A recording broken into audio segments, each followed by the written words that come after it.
travaillez dans le calme pour gagner vous-même votre nourriture. Et vous, frères et sœurs, continuez à faire le bien sans vous décourager. Si certains n'obéissent pas à ce que nous disons dans cette lettre, prenez cela au sérieux. N'allez plus avec eux pour qu'ils aient honte, mais ne les traitez pas comme des ennemis. Donnez-leur des conseils comme à des chrétiens. Salutation finale. Que le Seigneur de la paix vous donne lui-même la paix, toujours et en toute occasion. Que le Seigneur soit avec vous tous. La salutation est de ma main à moi, Paul. Voilà comment je signe toutes mes lettres, c'est mon écriture. Que l'amour de notre Seigneur Jésus-Christ soit avec vous tous. Salutations. Moi, Paul, je suis apôtre du Christ Jésus, parce que Dieu notre Sauveur et le Christ Jésus notre espérance m'en ont donné l'ordre. Timothée, c'est à toi que j'écris, toi qui es pour moi un vrai fils dans la foi. Que Dieu le Père et le Christ Jésus notre Seigneur te bénissent, qu'ils te montrent leur amour et te donnent la paix. Attention à ceux qui enseignent des erreurs. Comme je te l'ai demandé en partant pour la Macédoine, reste à Éphèse. Là-bas, certains chrétiens enseignent des erreurs. Interdis-leur de faire cela. Qu'ils abandonnent les histoires fausses et les longues listes d'ancêtres. Cela soulève seulement des questions inutiles et ne sert pas le projet de Dieu, connu par la foi. L'ordre que je donne ici a pour but de faire grandir l'amour qui vient d'un cœur pur, d'une conscience bonne et d'une foi sincère. Certains ont quitté ce chemin, et ils se sont perdus dans des discussions qui ne mènent à rien. Au sujet de la loi de Moïse, ils veulent être des maîtres, mais ils ne savent pas ce qu'ils disent. Ils ne connaissent pas ce qu'ils affirment avec tant de force. Oui, nous le savons, la loi de Moïse est bonne, si on s'en sert comme il faut. Comprenons une chose, la loi n'est pas faite pour ceux qui sont fidèles à Dieu. Elle est faite pour ceux qui refusent d'obéir, pour les révoltés, pour les méchants et pour les pécheurs. La loi est pour ceux qui ne respectent pas Dieu ni les choses de Dieu, pour ceux qui tuent leur père ou leur mère, pour les assassins. La loi est pour les gens qui ont une vie immorale, pour les hommes qui couchent avec des jeunes gens, pour les marchands d'esclaves. La loi est aussi pour les menteurs et ceux qui font des serments faux. Elle est pour tous ceux qui agissent d'une façon ou d'une autre contre l'enseignement juste. Cet enseignement se trouve dans la bonne nouvelle qui fait connaître le Dieu plein de gloire. Dieu, qui veut notre bonheur, m'a confié cette bonne nouvelle. Paul remercie le Christ. Je remercie le Christ Jésus notre Seigneur. Il m'a jugé digne de confiance en me prenant à son service, et il m'a donné la force nécessaire. Pourtant, avant, je l'avais insulté, je l'avais fait souffrir, j'avais été violent. Mais Dieu a eu pitié de moi. J'agissais ainsi sans savoir ce que je faisais. En effet, je ne croyais pas au Christ. Mais la bonté de notre Seigneur pour moi a été immense. J'ai reçu la foi et aussi l'amour qui vient du Christ Jésus. Voici une parole sûre, qui mérite d'être acceptée par tous. Le Christ Jésus est venu dans le monde pour sauver les pécheurs.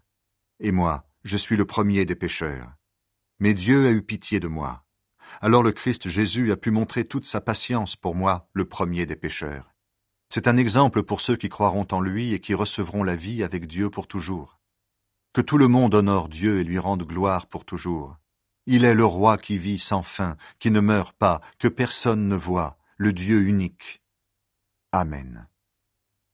Timothée, mon fils, voilà l'enseignement que je te confie. Il est en accord avec les paroles que des prophètes ont dites sur toi autrefois. Ces paroles te donneront du courage, et tu pourras mener le beau combat avec foi et avec une conscience bonne. Quelques-uns ont refusé d'écouter leur conscience et ainsi ils ont perdu la foi. Parmi eux, il y a Hyménée et Alexandre. Je les ai livrés à Satan. Ainsi, ils apprendront à ne plus insulter Dieu. Pour qui prier? Avant tout, je recommande ceci. Il faut faire des demandes à Dieu, le prier, le supplier et le remercier pour tous les êtres humains. Il faut prier pour ceux qui nous gouvernent et pour toutes les autorités. Alors nous pourrons mener une vie calme et tranquille en étant fidèles à Dieu et en nous conduisant bien. Voilà ce qui est beau et ce qui plaît à Dieu notre Sauveur. Il veut que tous soient sauvés et arrivent à connaître la vérité. En effet, il y a un seul Dieu. Il y a aussi un seul intermédiaire entre Dieu et les êtres humains. C'est un être humain, le Christ Jésus, qui a donné sa vie pour libérer tous les humains. C'est là le témoignage que le Christ a donné au moment fixé par Dieu, et c'est à cause de ce témoignage que Dieu a fait de moi un messager et un apôtre. Il m'a chargé d'enseigner aux non-juifs ce qu'il faut croire et ce qui est vrai. Je dis la vérité, je ne mens pas. Le comportement des hommes et des femmes. Je veux donc que les hommes prient partout en levant les mains vers le ciel. Ils doivent le faire avec un cœur pur, en abandonnant toute colère et toute dispute. Je veux aussi que les femmes s'habillent correctement. Elles doivent avoir une tenue digne et simple, sans coiffure compliquée. Elles ne doivent pas porter de bijoux en or, ni de perles ou d'habits trop chers. Mais elles doivent montrer leur beauté par leurs bonnes actions. Cela convient à des femmes qui affirment leur amour pour Dieu. Pendant l'enseignement, les femmes doivent rester tranquilles en écoutant avec respect. Je ne leur permets pas d'enseigner ni de dire aux hommes ce qu'ils doivent faire. Elles doivent donc garder le silence. En effet, Dieu a d'abord fait Adam, ensuite il a fait Ève. Et ce n'est pas Adam qui s'est laissé tromper, c'est la femme. Elle s'est laissée tromper, puis elle a désobéi à Dieu. Pourtant, elle sera sauvée en ayant des enfants, mais à une condition. Elle doit garder fidèlement la foi et l'amour et mener une vie simple qui plaît à Dieu. Les responsables de l'Église. Voici une parole sûre. Si quelqu'un veut être un des principaux responsables de l'Église, il désire une belle fonction. Alors il faut que ce responsable soit sans défaut. Il doit s'être marié une seule fois, être sobre, raisonnable et correct. Il doit bien recevoir les gens qui viennent chez lui. Il faut qu'il soit capable d'enseigner. Il ne doit pas être buveur ni violent, mais doux et calme. Qu'il n'aime pas l'argent. Il doit bien diriger sa famille et avoir des enfants qui obéissent avec respect. Si quelqu'un ne sait pas diriger sa famille, comment peut-il s'occuper de l'Église de Dieu? Le responsable ne doit pas être un nouveau chrétien, sinon l'orgueil peut le rendre aveugle, et il risque d'être condamné comme l'esprit du mal. Il faut aussi que les non-chrétiens pensent du bien de ce responsable. Alors personne ne dira de mal de lui, et il ne tombera pas dans les pièges de l'esprit du mal. Les diacres. Il faut aussi que les diacres soient des hommes respectables et sincères. Ils ne doivent pas boire trop de vin, ni chercher à gagner de l'argent de façon malhonnête. Il faut qu'ils gardent la vérité de la foi avec une conscience pure. On doit d'abord les examiner. Ensuite, si on n'a rien à leur reprocher, ils pourront servir comme diacres. Les femmes qui sont diacres doivent aussi être respectables. Elles ne doivent pas dire du mal des autres, elles doivent être sobres et dignes de confiance en toutes choses. Les diacres doivent s'être mariés une seule fois.